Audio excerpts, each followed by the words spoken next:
Bonjour. Aujourd'hui, on va examiner le problème couche de peinture dans le concours de demi-finale Angoria 2018 pour la préparation. C'est un programme en Python. L'énoncé du problème, c'est un peintre est en train de repeindre les façades de votre maison. Vous l'observez l'effectuer des allers-retours avec son rouleau le long d'une bande horizontale. Donc la question ici, c'est de l'exemple ici, en question, donc sur l'image, vous regardez, donc on a des positions, il y en a des positions différentes. Et on voit que le premier fois, il peint à partir de position numéro 5, il fait un premier couche jusqu'à la position 3. Et de 3, il passe vers le 4. Et la troisième fois, c'est de 4 vers le 3. Le quatrième, c'est de 3 à 1. Et après, c'est de 1 à 6. Voilà. C'est des mouvements horizontaux. Donc, la question ici, c'est écrivez un programme qui calcule et affiche le nombre maximal des couches de peinture superposées entre deux positions successives de la bande. Dans l'exemple ci-dessus, le nombre maximal des couches est de 4. En fait, c'est ici. Il atteint entre la position 3 et 4, parce qu'on l'a 1, 2, 3, 4 fois. Donc le programme, ça l'est assez simple. Donc l'idée ici, c'est d'abord, le premier, ça va être entrer un nombre entier qui indique le nombre de positions. Donc là, le nombre de positions, ça va être minimum c'est 2, ça peut être jusqu'à 20 000. Et ensuite, c'est pour le nombre de positions suivants, qui contient chacune un entier qui est de 1 jusqu'à 2000, 20 000. Il s'agit des positions successives du rouleau dans l'ordre des placements effectués.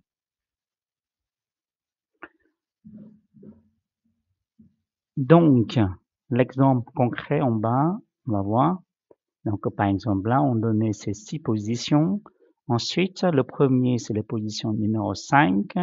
Après qu'on passe à la position numéro 3, c'est-à-dire là, pour indiquer qu'on a fait un mouvement de 5 vers 3. Et après, c'est de 3 vers 4. Et de 4 vers 3, de 3 vers 1 et de 1 vers 6. Donc voilà, c'est pour ça, il y en a une information, c'est que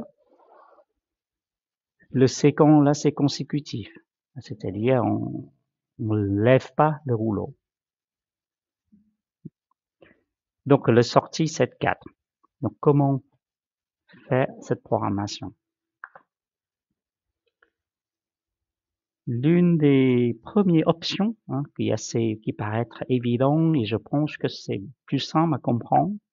Donc je reprends ici, voilà. Donc là, c'est l'image dans laquelle, l'exemple dans lequel on a juste regardé avant.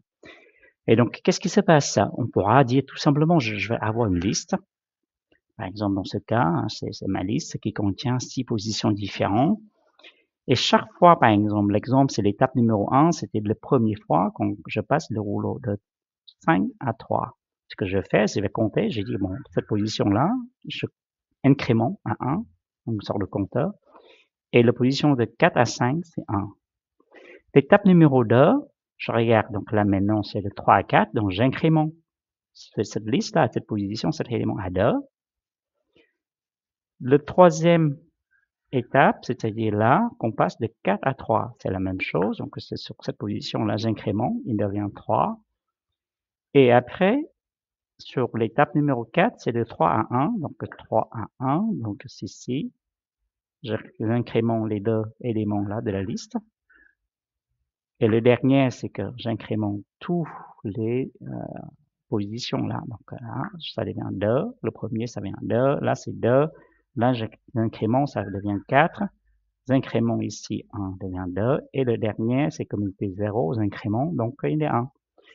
Et ensuite, je sors la marque de la liste. Donc la marque, c'est 4, qui correspond avec cette position entre le 3 et le 4, comme il y a 4 couches de peinture superposées.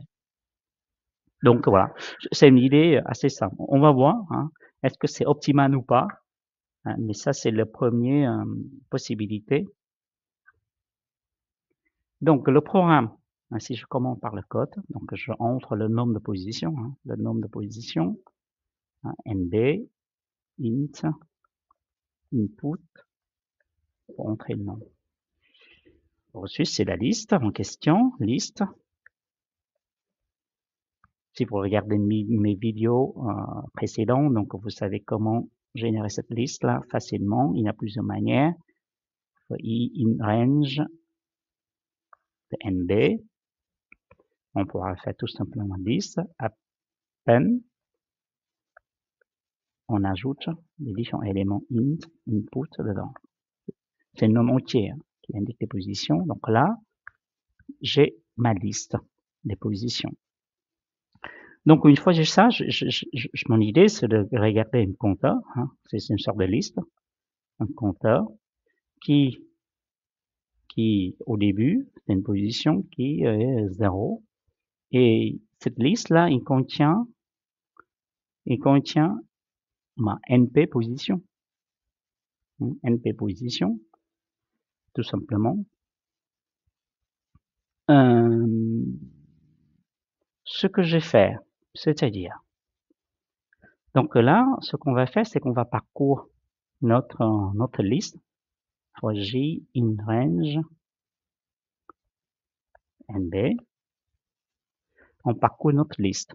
C'est-à-dire, chaque fois qu'on compare, en fait, on vérifie deux éléments, on vous rappelle, deux positions, la position avant et la position après. Et entre position avant, par exemple, la première position est 5, la suivante c'est 3. C'est vraiment ces deux positions-là qu'on regarde. Et tous les éléments, toutes les listes qui se trouvent entre des éléments en incrément. C'est pour ça, en fait, ici, il faut J, c'est plutôt, je vais parcourir au lieu de parcourir jusqu'à NB, je parcourir jusqu'à NB-1. Et puis ici, donc j'ai deux positions, bien sûr, c'est les positions J et les positions J plus 1 que je comparais. Entre J et J plus 1. Et entre J et J plus 1, il peut être que J plus grand que la position liste J, en fait. La position, c'est liste J. Et une autre position, c'est liste J plus 1. Je dois parcourir entre les deux. Et pour parcourir entre les deux, c'est ce qui est plus simple, c'est de voir qui est le plus grand, pour faciliter notre parcours. Donc, if, si liste J est plus grand que J plus 1. Dans ce cas-là, je vais parcourir for des éléments, on va dire, for K, par exemple, for K,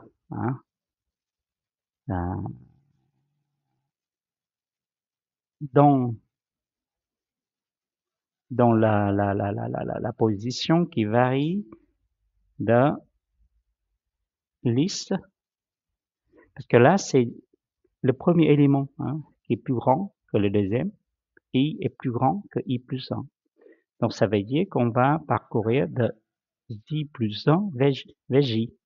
Vous voyez un peu l'idée? Donc, on parcourt de J moins J plus 1 vers J.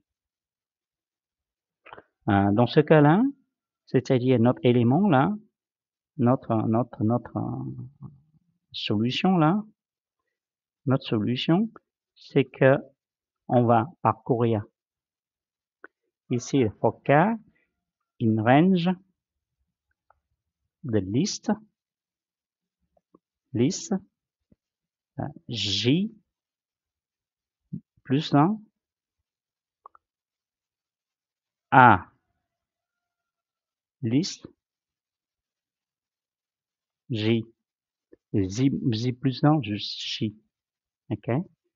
Dans ce cas-là, ce qu'on fait, c'est que notre compteur là, notre compteur ou le nombre de couches, on va incrément à cette position K dans incrément de 1. Voilà. Si c'est pas le cas, c'est-à-dire dans le sens où liste J plus 1 plus grand que liste J, dans ce cas-là, on va plutôt parcourir for K in range. Cette fois-ci, c'est de liste et un liste J plus 1. Du coup, compteur K plus 1. OK? Donc là, chaque fois, en fait, l'idée, c'est comme j'ai dit. Hein, donc ici, donc là, c'est notre J, notre J et notre J plus 1. Donc J égale à 5, J plus 1 égale à 3. Donc plutôt, on va parcourir toutes ces positions K qui se trouvent entre 3 et 5, le compteur qu'on incrémente de 1. Voilà, c'est un peu ça l'idée de ce code. Et donc à la fin, une fois qu'on a parcouru, on a calculé nos compteurs, là, le nombre de couches, on va juste sortir, imprimer, max, c'est max de compteur, parce que compteur c'est une liste, donc c'est une fonction max pour trouver la valeur max dans la liste. On va tester pour voir.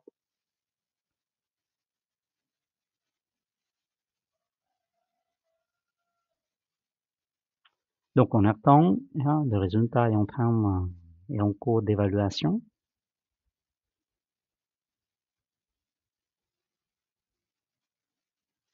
On attend le résultat, il va pas tarder. Donc on voit qu'en fait, notre solution, ça donne une bonne réponse à 55%, le score à 55%. C'est-à-dire qu'il y en a des tests dans lesquels ça prend trop de temps, ça dépasse du temps. Parce qu'en fait ici, là, vous regardez les tests, la moitié des tests dans lesquels le nombre de positions est inférieur à 100 et l'autre moitié est supérieur à 100 et moins de 20 000. Et je pense que ça passe quand le nombre de positions est petit et quand le nombre de positions est trop élevé, le temps d'exécution est assez important.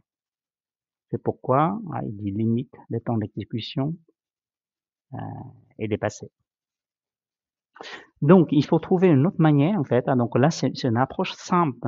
Je vous présente une approche assez simple et évidente pour dire que voilà, c'est une manière avec une liste et chaque fois on incrémente cette liste, cette compteur là, pour trouver le nombre de couches max. Mais ça marche pas donc voilà, il n'y a pas forcément optimal. L'idée, c'est peut-être trouver une solution qui est plus optimale. Et pour ça, je reprends l'image en question, mais qu'on va utiliser une autre technique qui s'appelle les techniques de différence cumulée. Une technique de différence cumulée, qu'est-ce qu'il fait en fait? Cette technique-là, l'idée, c'est que bon, on a aussi une liste au début qui garde ces éléments-là, une liste dans laquelle on a tous les éléments égaux à 0. Donc là, également 0 également. J'ai pas mis 0 là, mais c'est si c'est 0, hop, excusez-moi, je vais mettre là 0, 1. Donc on va retrouver cette image. OK, donc là, je remets l'image en question. Donc là, voilà, on ajoute un élément de plus pendant le calcul. Donc l'étape numéro 1 ici, c'était pareil, quand on peint de la position 4 à position 3.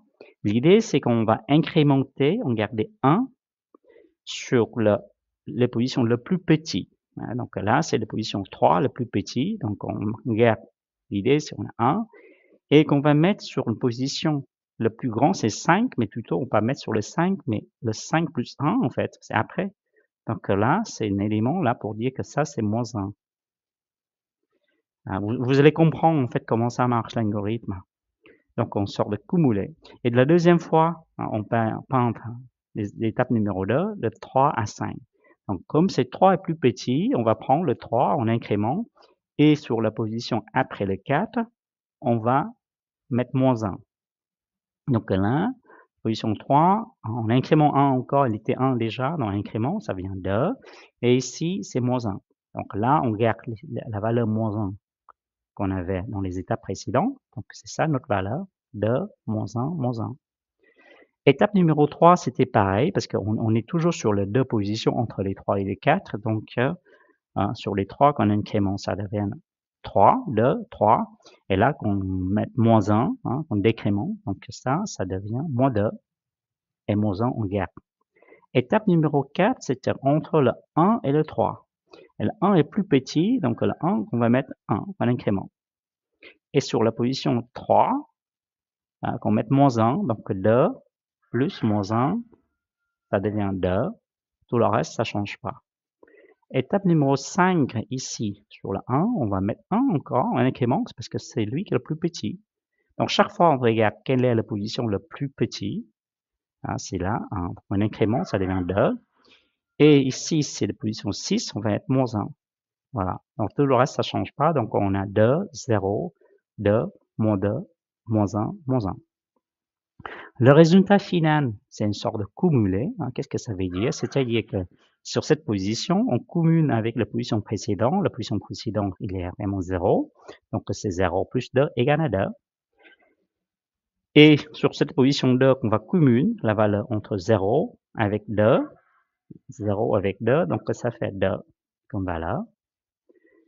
Et la position 3, c'est qu'on cumule entre son valeur qui est 2 là, avec la valeur précédente qui est 2. Donc 2 plus 2, ça fait 4. Donc la valeur précédente, c'est pas 0, c'est 2 parce que c'est le résultat. Chaque fois, je répète, là, 2 plus 0 égale à 2. 0 plus 2 égale à 2. 2 plus 2 égale à 4 ici. Et là, c'est moins 2 plus 4 égale à 2. Moins 1 plus 2 égale à 1. Moins 1 plus 1 égale à 0. Donc, quand vous regardez la dernière liste, le résultat, en fait, ça correspond avec les nombres des couches de peinture sur chacun des positions. Alors là, il y en a 2. Là, il y en a 2. Là, il y en a 4. Ici, il y en a 2. Ici, il y en a 1. Et ici, il y en a 0. Donc, cette technique, ça, voilà, c'est une technique de différence cumulée. Et si on fait ça, on évite en fait de parcourir la liste plusieurs fois. Maintenant qu'on va essayer d'implémenter cet algorithme, je vous montre comment on peut implémenter ça dans cette idée de l'algorithme dans notre position ici. Donc là,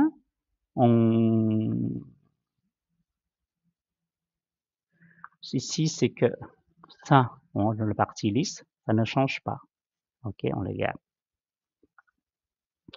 Donc chaque fois, on va regarder. Qu'est-ce qu'on est en train de regarder? On va regarder. On va faire une liste de compteurs. Voilà, au nombre de couches compteurs, on va garder. Pareil. Il y en a 0. Ici, c'est au lieu de faire sur une NB, on va mettre sur un NB plus 1. NB plus 1.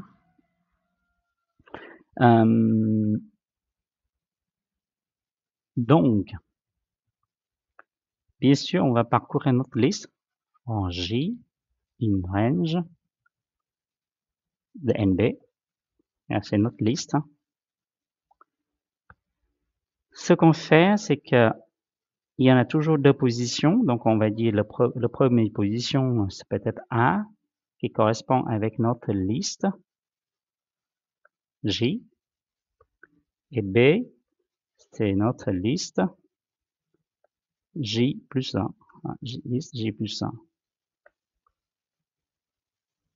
C'est deux positions, les deux positions qu'on regarde, A et B. Et on va regarder quelles sont la max et la min en fait.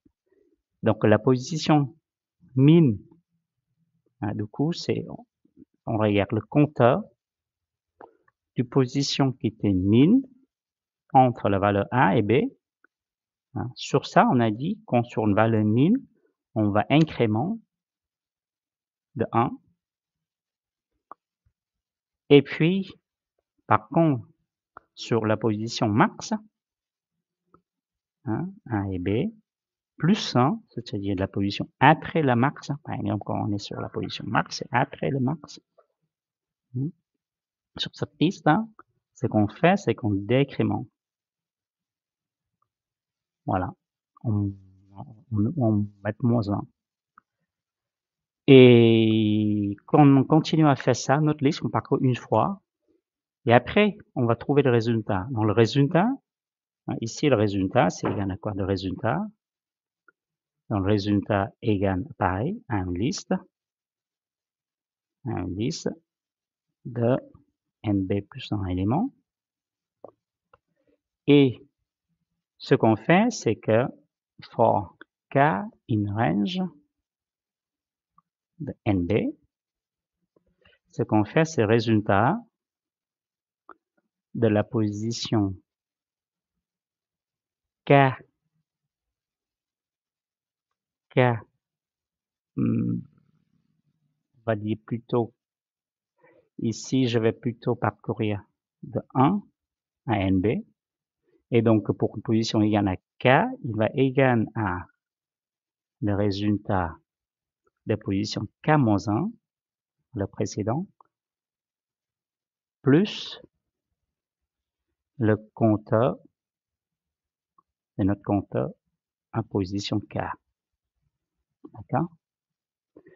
Donc, comme ça, on obtient, ça c'est vraiment la dernière liste de résultats, c'est qu'on calcule, on rappelle, le résultat égale le résultat moins 1 précédent plus la position, le compteur du k, donc on a calculé en haut.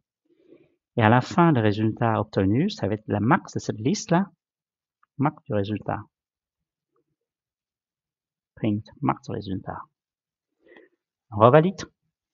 Hein, tu as de réponse. Donc, on attend, le programme est en cours d'évaluation. Ah, il y a un petit problème. C'est quoi le problème? Le problème ici, c'est max AB plus 1. Ah, on sort des index. Pourquoi on sort des index ici? Est-ce qu'on est bon? Pourquoi il y a un problème des index? Parce que J qui varie de 0 jusqu'à NB-1, le compteur min entre 1 et B, là, en fait, il est toujours de, donc la valeur, ça varie de, en fait, la valeur, il varie de 1 jusqu'à le NB. Le NB. Ah oui, je pense que ici, il faut pas que ça soit plus 1, parce qu'il est justement, c'est NB. Voilà.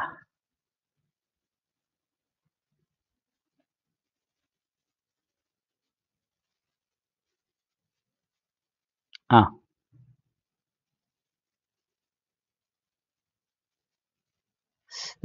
J plus 1, J plus 1.